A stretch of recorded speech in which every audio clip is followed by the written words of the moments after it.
Hello दोस्तों, उम्मीद करता हूँ कि आप सभी अच्छे होंगे। दोस्तों आज फिर मैं आपके लिए बहुत इंपॉर्टेंट टॉपिक लेके आया हूँ। वो जो टॉपिक है कि आप कैसे पता लगा सकते हैं कि आपका कोई लैपटॉप या फिर डेस्कटॉप पीसी है, उसके अंदर कोई इंटेल कोर का प्रोसेसर लगा हो तो वो कौन सी जनरेशन का है। तो दोस्तों ये सब चीज़ मैं आपको इस वीडियो में पूरी डिटेल में बताने वाला हूँ। तो ये सब चीज़ जानने के लिए आप वीडियो को लास्ट तक देखते रहिए। तो देर न करते हुए शुरुआत करते हैं।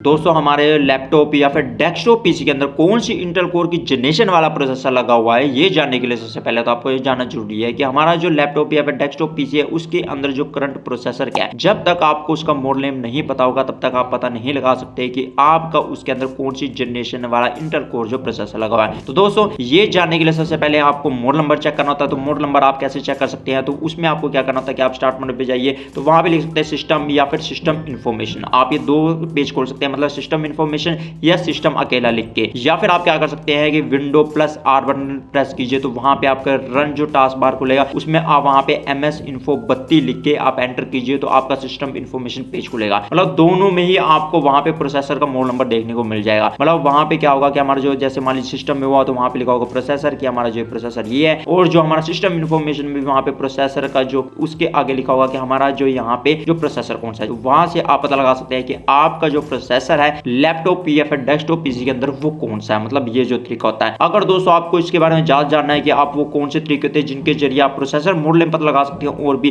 तो मैंने इसके ऊपर पहले से वीडियो बनाई हुई है। आप इस आई बटन पे क्लिक करके वीडियो को देख सकते हैं। जैसे मेरे केस में दोस्तों यहाँ पे इंटेल कोर का i5 4430S प्रोसेसर है। तो यहाँ पे दोस्तों मुझे मॉडल नेम पता चल चुका है। तो इससे हमें कैसे पता चलेगा ये कौन सी जनरेशन का। तो यहाँ पे दोस्तों क्या होता है कि जैसे मेरा i5 है, या फिर आपका इसकी जगह पे i3 हो सकता है, या फिर i7 या फिर i9 हो सकता है। उससे बाद दोस्तों हाइफन के बाद जो आपका सबसे पहले न्यूमेरिक वैल्यू आता है उससे आपको पता चल जाएगा कि ये जो कौन सी जनरेशन का है। मतलब आपको क्या करना होता है कि लास्ट के जो SQA नंबर होती है, मतलब लास्ट के 3 न्यूमेरिक डिजिट छोड़ के जो उससे पहले के जितने भी न्यूमेरिक जो होंगे उससे आपको पता चलेगा कि ये जो है कौन सी जनरेशन का है। जैसे मेरे यहाँ पे जो 4430S है, तो मेरा यहाँ पे 4th जनरेशन का जो प्रोसेसर है, तो इससे मुझे पता चलता है कि ये जो मेरा 4th जनरेशन का। ऐसे दोस्तों हमारी जो फर्स्ट जनरेशन होती थी उसमें क्या होता था कि वहां पे अकेले से 3 ही जो न्यूमेरिक वैल्यू होती थी। जैसे एग्जांपल के तौर पर आप ले सकते हैं कि ये जो i5 750 प्रोसेसर है। अब दोस्तों यहाँ पे तो 3 पहले ही वैल्यू है, मतलब मैंने कहा था कि लास्ट के जो 3 जो न्यूमेरिक वैल्यू छोड़कर आपको जो पहले की वैल्यू जो होती है जितने भी, उसे पता लगाना है कि यहाँ पे कौन सी जनरेशन का। अब तो यहाँ पे सीधा सिर्फ 3 ही है, तो इसका मतलब क्या हुआ, तो ये दोस्तों है फर्स्ट जनरेशन का। ऐसे मान लीजिए दोस्तों मैं आपको और एग्जाम्पल के थ्रू बताता हूँ। जैसे एग्जाम्पल के तौर पर आप ये दे सकते हैं, आप अपनी स्क्रीन पर देखिए और यहाँ पे देखिए कि जैसे मान लीजिए ये प्रोसेसर है Intel core i7 10710U processor है। तो यहाँ पे दोस्तों अब क्या हुआ कि मैंने जैसा चाहता कि लास्ट जो 3 जो न्यूमेरिक वैल्यू है उसको छोड़िए, जैसे कि 7 10 यहाँ पे SQA नंबर हुआ, और उससे पहले के 2 देखिए यहाँ पे जो मतलब हुआ 10, मतलब ये जो है 10th जनरेशन का है। ऐसे मान लीजिए कि हम और लेते हैं, जैसे ये जो इंटेल कोर का i9 9900 प्रोसेसर है। तो यहाँ पे लास्ट के 3 छोड़ दीजिए जो SQA नंबर होते हैं, और पहला आप ले लीजिए क्योंकि यहाँ पे एक ही बचता है, तो यहाँ पे 9th जनरेशन का। ऐसे मान लीजिए कोई और लेते हैं, यहाँ पे देखिए i7 प्रोसेसर है और ये जो है 9850H प्रोसेसर है। तो यहाँ पे मैंने जैसा बताया कि लास्ट 3 जो छोड़ दीजिए आप। यहाँ पे मैं अल्फाबेट वैल्यू की बात नहीं कर रहा हूँ, यहाँ पे मैं कर रहा हूँ जो न्यूमेरिक वैल्यू होती है उसको छोड़ना है आपको। तो यहाँ पे दोस्तों जैसे कि ये जो है 850 है, तो आप उससे पहले देखिए 9th जनरेशन का हुआ।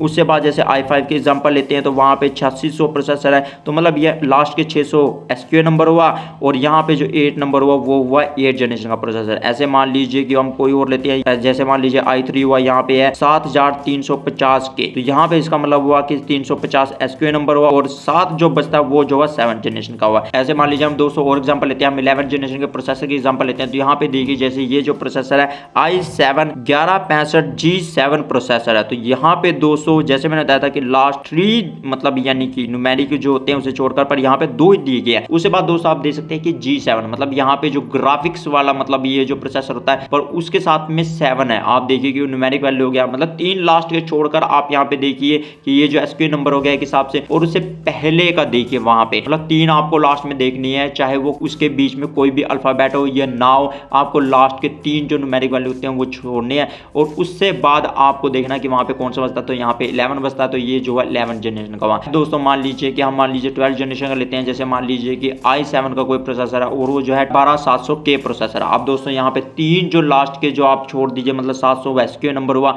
और जो से पहले का हुआ मतलब 12, तो यहाँ पे ये जो हुआ 12th जनरेशन जनरेशन का प्रोसेसर हुआ। तो दोस्तों बाकी आप एग्जांपल स्क्रीन पर देख सकते हैं, उसमें आपको पता चल जाएगा कि आपको कैसे पता लगाना। तो दोस्तों ये वो तरीका होता है जिसके जरिए आप पता लगा सकते हैं कि आपका जो लैपटॉप या फिर डेस्कटॉप पीसी है उसके अंदर आपका जो कौन सी जनरेशन वाला इंटेल कोर का प्रोसेसर लगा। तो दोस्तों उम्मीद करता हूँ आपको वीडियो अच्छी लगी होगी। तो दोस्तों अगली वीडियो में आपको फिर मिलता है एक नई वीडियो के साथ। तब तक नई चीज सीखते रहिए और आगे बढ़ते रहिए।